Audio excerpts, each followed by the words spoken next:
Hi friends, welcome to our channel. இன்றைக்கி நம்ம சேனலில் மில்க் அகர் அகர் புட்டிங் ரெசிபி தான் பார்க்க போகிறோம். ரொம்ப சிம்பிளாக பண்ணிடலாம், நல்ல டேஸ்ட்டாக இருக்கும். உடம்புக்கு குளிர்ச்சி தரக்கூடிய இந்த மில்க் புட்டிங் எப்படி செய்கிறதுன்னு பார்க்கலாம்.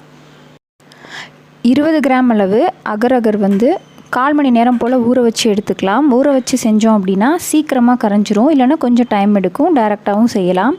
இது செய்கிறதுக்கு 1/2 லிட்டர் அளவு பாலும் 20 கிராம் அகர் அகர், 1/2 டம்ளர் அளவு ஜவ்வரிசி வந்து ஒரு 3 மணி நேரம் போல் ஊற வச்சு எடுத்து வச்சுருக்கேன். ஜவ்வரிசி நைலான் ஜவ்வரிசி, மாவு ஜவ்வரிசி இருக்குது, அதை பொறுத்து நீங்கள் டைம் வந்து ஊற வச்சு எடுத்துக்கலாம். இப்போ அகர் அகரை வந்து ஒரு 400 ml போல் தண்ணி சேர்த்து நல்லா கொதிக்க வச்சிடலாம். அது ஃபுல்லாக கரைஞ்சி வரணும். நல்லா ஃப்ளேமில் வச்சே நம்ம இதை நல்லா கொதிக்க விட்டுடலாம். அப்போ தான் சீக்கிரமாக கரையும். ரொம்ப திட்டாக இருக்கும், அது இல்லாமல் நம்ம நல்லா கரைச்சி எடுத்துக்கலாம். இதை இன்னொரு பக்கமாக நம்ம ஒரு 300 ml தண்ணியும் நம்ம ஊற வச்ச ஜவ்வரிசியும் இதில் சேர்த்து ஒரு 10 நிமிஷம் போல் நல்லா வேக வச்சுருங்க. இந்த தண்ணியை வந்து நம்ம ஃபில்டர் பண்ணி எடுக்க தான் போகிறோம். ஜவ்வரிசி மட்டும்தான் நமக்கு தேவை. இப்போ ஜவ்வரிசி வெந்துருச்சான்னு செக் பண்ணுறதுக்கு வந்து நீங்கள் 10 நிமிஷத்துக்கு அப்புறம் எடுத்து அமுக்கி பார்த்திங்கன்னா உங்களுக்கு வந்து நல்லா பிசு பிசுன்னு இருக்கும். வெந்தது வந்து தெரியும். அது வரைக்கும் நல்லா வேக வச்சு இதை நம்ம எடுத்துக்கலாம். வெந்ததுக்கப்புறம் மேலாக்கில் இருக்க தண்ணியை வந்து வடித்து எடுத்துக்கலாம். ரொம்ப டீப்பாக வடிக்கணும்லாம் அவசியம் இல்லை, ஓரளவு தண்ணி எடுத்துட்டால் போதும். இன்னொரு பக்கமாக 1/2 லிட்டர் அளவு தண்ணி சேர்க்காமல் பாலை வந்து பொங்குற அளவுக்கு கொதிக்க வச்சு எடுத்துக்கலாம்.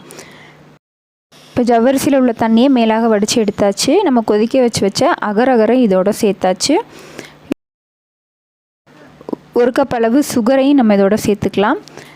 இதோட நம்ம கொதிக்க வச்ச பாலையும் ஆட் பண்ணிக்கலாம். இது எல்லாத்தையும் நல்லா கரைச்சிக்கலாம்.